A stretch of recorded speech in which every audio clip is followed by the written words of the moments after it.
Hello student, मैं शिवानी सोलन आपका welcome करती हूँ आपके अपने यूट्यूब चैनल एसएससी बुलेट पर। आज के हम इस सेशन के अंदर बच्चों क्लोज टेस्ट के क्वेश्चंस को डिस्कस करने वाले हैं।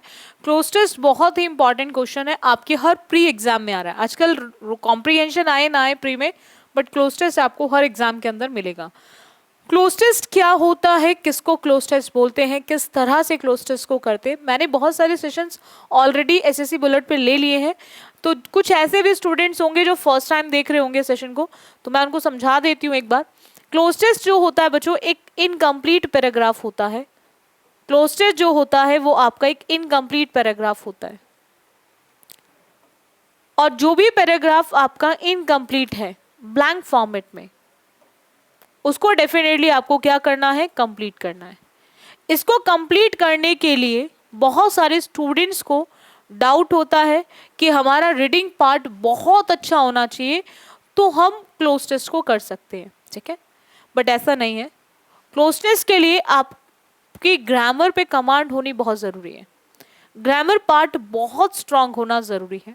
उसका रीज़न आप देखेंगे, अगर 5 क्वेश्चन क्लोज टेस्ट में आ रहे हैं तो उसमें से 3 क्वेश्चंस, 3 से 4, minimum 3 and maximum 4 are completely based on grammar होते हैं।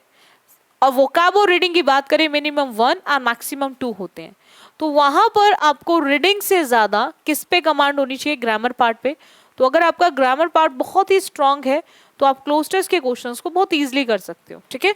फाइट होती है 1 से 2 क्वेश्चन की, जो आपका रीडिंग वोकैब बेस्ड क्वेश्चन होता है।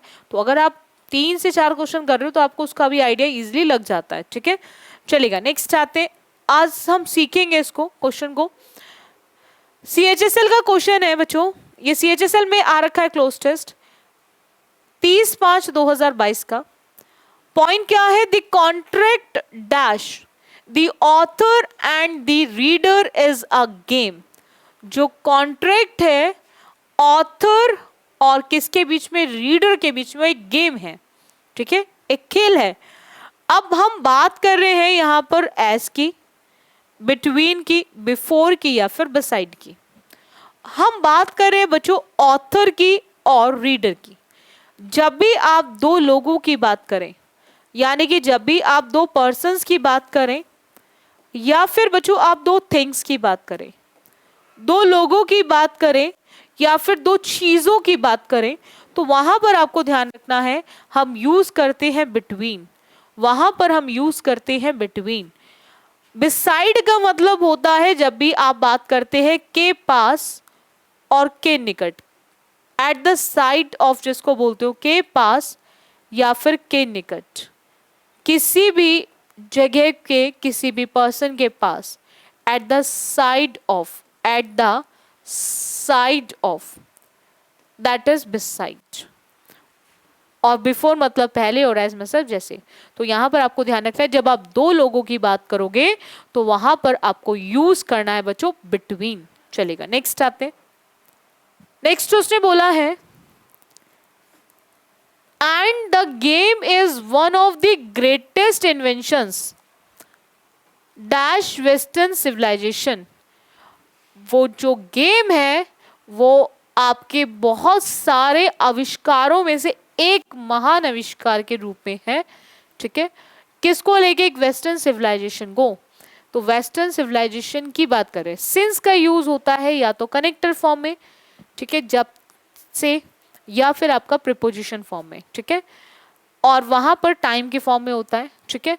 तो यहाँ पर हम इन्वेंशंस की बात करें किसी सिविलाइजेशन को लेकर, तो सिविलाइजेशन के इन्वेंशन की जब बात करेंगे तो वहां पर इन का यूज या फिर अबाउट का यूज नहीं होगा, किसका यूज होगा, ऑफ का। चलेगा, नेक्स्ट आते हैं। आफ्टर दैट उसने बोला बच्चों कि the game of telling stories, game क्या है, स्टोरीज को बताना, इन्वेंटिंग करेक्टर्स, करेक्टर्स का आविष्कार करना, and creating the dash paradise of the individual. हमें क्या करना है, उन सब इंडिविजुअल्स के क्या करने हैं, अब उसको लेकर आपको ध्यान रखना है कि हम वहां पर बता रहे हैं कि गेम क्या है, आपको स्टोरीज बतानी है, आपको करेक्टर्स को इन्वेंट करना है, क्रिएट करना है, एक पैराडाइज ऑफ इंडिविजुअल, हर एक इंडिविजुअल के पैराडाइज को, ठीक है। इस तरह से क्या करोगे आप, ये सब चीजें क्या होंगी, इमेजिनरी बेस्ड होंगी, क्योंकि ये रियल तो है नहीं, तो that is a case of imagination, that is completely based on imagination. तो ऐसी चीजों को हम इमेजिन करेंगे तो imaginary will be the correct one answer option. चलेगा, नेक्स्ट आते हैं ट्रांसपेरेंट ड्रास्टिक। तो आप समझते हो ना, ट्रांसपेरेंट, जहां पर जो भी काम करो तो चीजों में ट्रांसपेरेंसी होनी चाहिए, ठीक है, तो वहां पर हम यूज करते हैं ट्रांसपेरेंट का। नेक्स्ट आते हैं फोर्थ क्वेश्चन के लिए, from whence no one can be expelled dash in a novel no one owns the truth। अब नो वन क्या नहीं करेगा, कि यहां पर बोल रहा है कि no one can be expelled dash in a noble no one on the truth.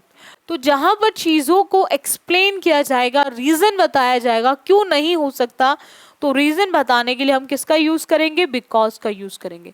हम बिसाइड, अक्रॉस, बियॉन्ड, ये हम वहां यूज करते हैं जब चीजें ऊपर की साइड होती हैं।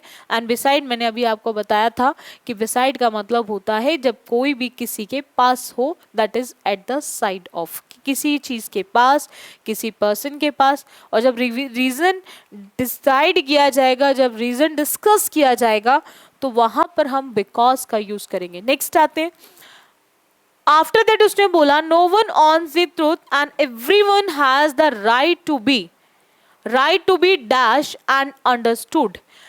हर किसी के पास अधिकार है, किस चीज का अधिकार है, तो हर किसी के पास अधिकार है चीजों को सुनने का। जो स्टोरीज बोली जा रही हैं, जो करेक्टर्स हैं, जो बताई जा रही है, तो हर कोई उसको सुनने का अधिकार रखता है, that is to be heard. HEAR verb की फर्स्ट फॉर्म होती है और इसकी सेकेंड एंड थर्ड फॉर्म होती है HEARD, second B and third B. तो यहाँ पर हम लोग लिखेंगे लिसनिंग का, टेलिंग का आपका डायरेक्ट रिलेशन है आपके हियर के साथ, ठीक है। सो हम यहाँ पर इन ऑप्शंस को इजीली एलिमिनेट कर सकते हैं। चलेगा, नेक्स्ट आते हैं, एक नेक्स्ट पैराग्राफ देखेंगे क्लोज टेस्ट का।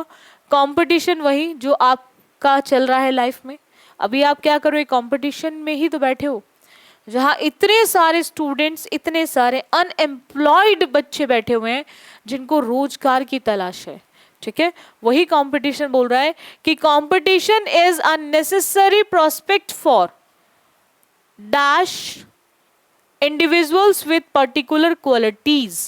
देखो, जब भी आप फॉर की बात करेंगे, for is a case of preposition, for is a case of preposition, and preposition के बाद आपको ध्यान रखना है, प्रीपोजिशन का जो ऑब्जेक्ट होता है वो आपका जेरेंड होता है, एंड जेरेंड का मतलब होता है वर्ब की फर्स्ट फॉर्म में ING।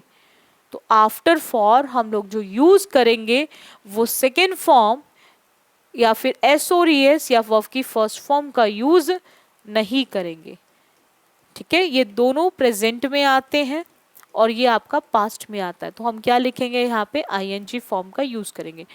जब भी हम प्रीपोजिशन की बात करते हैं तो उसके ऑब्जेक्ट की फॉर्म में आपका जेरेंड का यूज होता है, दैट इज V1 में ING।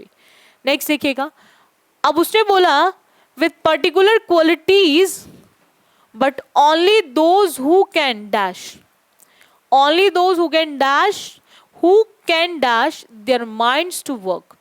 कुछ ही लोग हैं जो अपने दिमाग को काम में लगाने का काम करते हैं, तो लगाने के लिए हम लोग डाइवर्ट, गेट या मेड की बात नहीं करेंगे, that will be a case of put, ठीक है। पुट करेंगे अपने माइंड को काम में। आफ्टर दैट उसने बोला वर्क हार्ड एवरी डे, वो हर रोज मेहनत करते हैं, हर रोज परिश्रम करते हैं, and prove themselves will be able to, उन्होंने कहीं ना कहीं अपने आप को प्रूव किया है, टू डैश दिस बैटल, उसके लिए उन्होंने अपने आप को प्रूव किया है कि वो इस बैटल से जीत कर निकलेंगे, दैट इज वो अपने आप को ओवरकम कर लेंगे, उससे लड़कर निकलेंगे, जीत के निकलेंगे, दैट इज ओवरकम करेंगे, ठीक है। ओवरलोड होता है कि अपने आप को और दबाएंगे नहीं चीजों में, ओवर पेड नहीं करेंगे, बहुत ज्यादा पे नहीं करेंगे, ओवर एंजॉय नहीं करेंगे, तो दैट इज ओवरकम। नेक्स्ट आते, नेक्स्ट उसने बोला है कि it's a never ending race to finish line. ये एक ऐसी रेस है जिसको हम फिनिश नहीं कर सकते, never ending. And only those who put in the, मैंने हमेशा आपसे कहा है कि आधे से ज्यादा आंसर्स ऐसे होते हैं जो आपके क्लोज टेस्ट में खुद ही मेंशन होते हैं। तो इस क्वेश्चन का आंसर आप चाहते तो वो वहां से भी निकाल सकते थे, पुट ऑलरेडी गिवन था, ठीक है। उसके बाद उसने बोला in the efforts and dedications will make it to the and.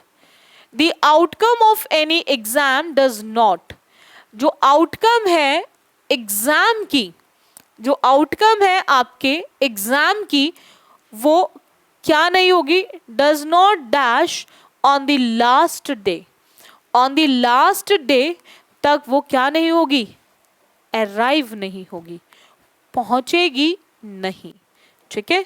Awake जागना, अराइव समझते हो, चीजों को उठाना। तो यहां पर we can easily eliminate remaining option, so answer option will be third. Next आते हैं, students must be aware of the tough environment they are entering and prepare. उनको इस टफ एनवायरमेंट में से क्या होना चाहिए, अवेयर होना चाहिए, ठीक है। और एंटर करना है, उनको कर रहे हैं और प्रिपेयर कर रहे हैं dash in order to improve their chances.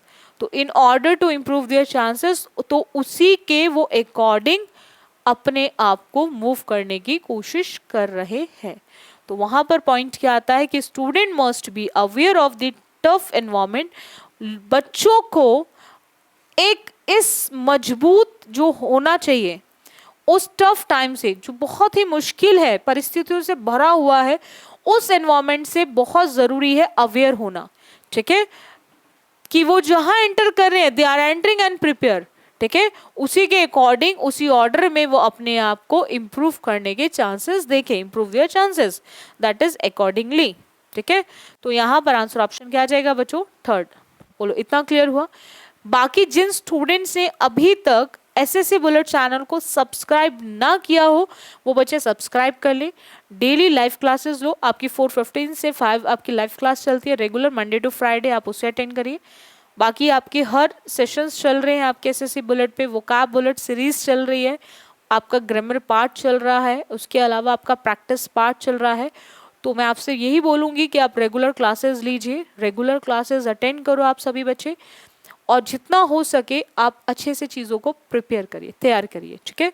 सो आज के लिए इतना रखें। बाकी जिन स्टूडेंट्स ने चैनल सब्सक्राइब ना किया वो सब्सक्राइब ज़रूर कर लें, ताकि आपको हर क्लास का नोटिफिकेशन मिल सके और आपकी कोई भी क्लास मिस ना हो। So thank you student for this session. बाकी करेंगे हम नेक्स्ट क्लास।